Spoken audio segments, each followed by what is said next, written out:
Bro, you know what I realized as you begin to go into this story? First of all, they told you to log off because you're giving too much truth. Log off. I agree. I second that. Log off, bro. You know what I realized is that the enemy didn't follow them after he lied to them the first time. Instead, his original lie had kids. The lie that he told them originally, did God really say? He doesn't really, you won't surely die. Then breeded this idea that, hold on, if God was withholding here, then maybe we're not even supposed to be naked. Something's wrong with me. Something's wrong with you. Oh, and he's a God to be feared, not trusted. All of these baby lies came subsequently after the original lie. And so I wonder if the enemy is kicked back on relaxation mode. Oh my God. We're living in the trauma and dysfunction of the baby lies that came forth from the original lie. All we needed was one incident. All we needed was one time to be abused. All we needed was one person to reject us. And there are so many ideas. And so when God asked Adam in the middle of the garden, who told you you were naked? I don't remember the serpent saying that, but it was the oh my gosh, it was generations of lies that proceeded from the original one. Because if the seed of distrust was sown, then something has to spring forth from a seed. Seeds are sown to create and cause trees to grow, and from those trees grow fruit. And so we're living in these lives, and our children are living insecure. The people around us are living in these types of situations. Why? Because a seed was planted, and we begin to affect.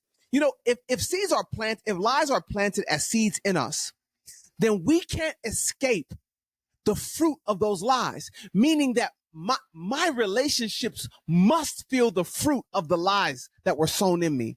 You must be impacted by it. You must be. My children must be impacted. If I'm living and I'm fathering from the seed of a lie, then my children will be impacted by that. How do you think that you're in relationship to relationship, or some of the people that you've dealt with, relationship to relationship, and you're seeing all of these things? And some of the things, it's like, man, nobody told them that. Nobody told them that they were ugly. Nobody told them that they weren't valuable, but something happened to them. Something happened along the way, and that seed was planted and it sprung forth. When they crossbreed, something will happen with they crossbreed. It brings forth things that didn't exist before. And so cross pollination. You said what? Cross pollination. Cross pollination, and you start to see things springing up that were never existing before. You're like, but who told you? Even your mama wasn't that bad. I know, but the lie was buried in good ground, and this good ground sprung forth. Good night. Hey, good night.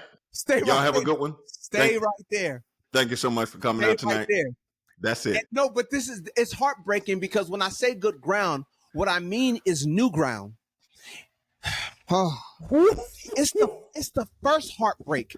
It's the early trauma.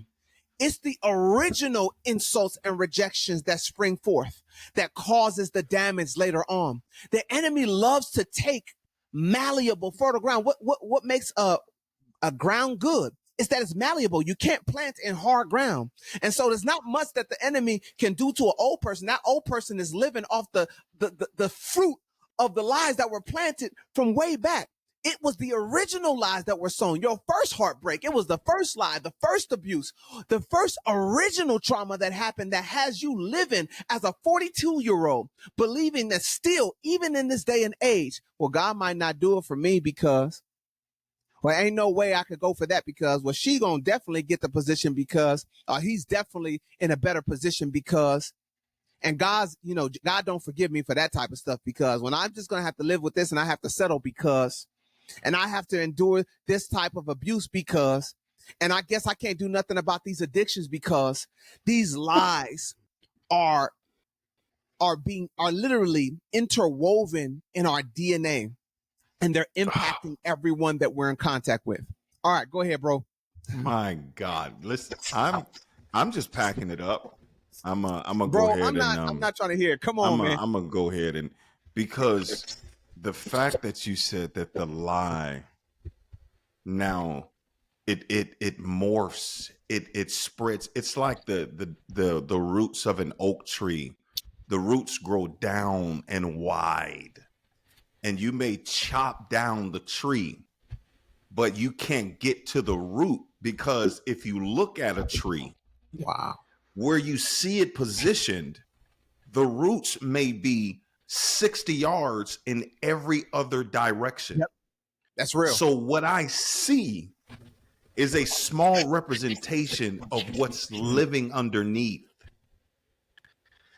And that's why we can't even get to the root, because it has literally, it's going through the process of metamorphosis.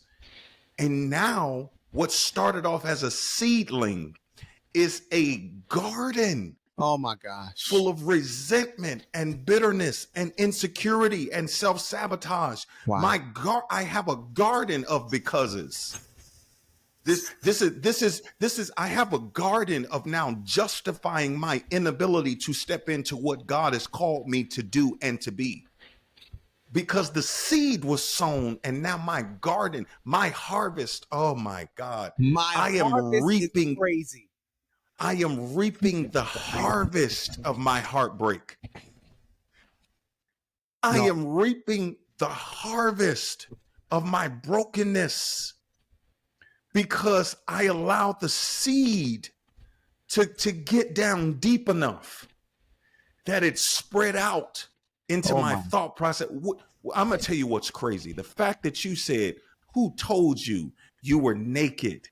Satan, the serpent, never said it, but it morphed into your perspective, because now you are exposed to a seed that has disconnected you from God. Come on, bro. So what if a seed is sown that has disconnected me from God, and then now I can't get back to the true vine.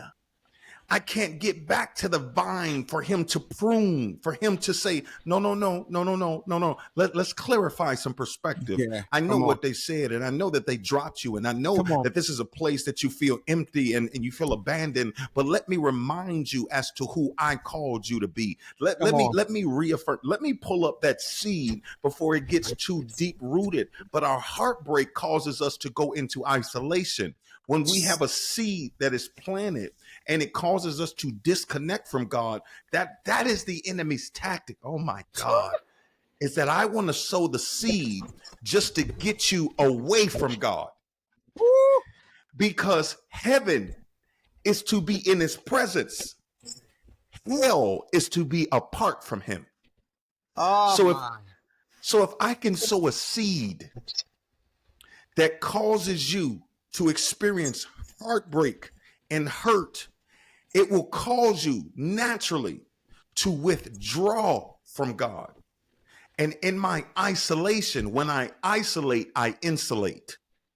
And brokenness, oh my God, isolation is life support for brokenness.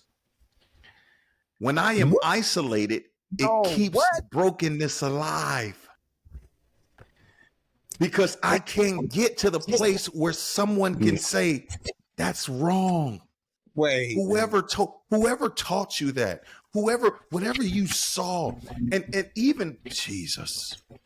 What? Even the things that didn't happen to you, but you are attached to the root of something that happened to your great-great-grandfather, your great-great-grandmother. This is why I got to come back and inspect the roots often. God, have mercy. What's growing here? Because this is the wheat and the tares together. This is my purpose and pain growing together. And if I don't uproot the pain, it will intertwine in every aspect of my purpose, and then I will be leading from a defensive place. Yeah, I'll be loving from an argumentative, aggressive place, because this is now my pain has warped my perspective. Oh my God. And now all I know is to fight, to be combative, because you are not going to do what that person did to me back then. You My are God. not going to put me back in a place where I am broken and hurt, because I haven't stopped and allowed the Lord to separate my perspective from my pain. The wheat from the tear. That is crazy. Jesus. What? So many of us are in the place where it's all growing together. My perspective and my pain have united, and they are No, producing a harvest of dysfunction. Jesus.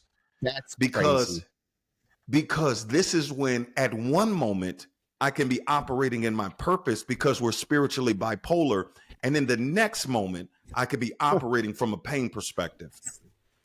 In one moment I could be praying, in one moment I could be worshiping, and in the next moment I could be cussing you out and ready to fight, because my wheat and my tear have grown so much that I can't identify which is which.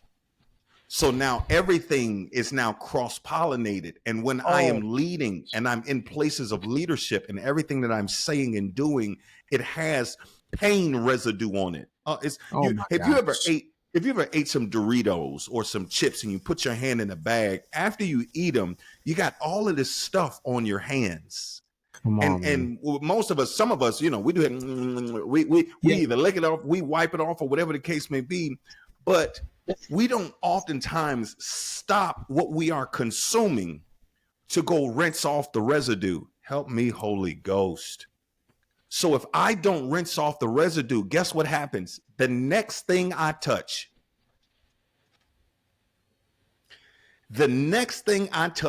gets the Come on. residue. Lead the man. Go ahead, God. Have your The, way. ne- the next thing I put my hands on, that's why this relationship looks like the last one. Because I didn't stop and wash the residue.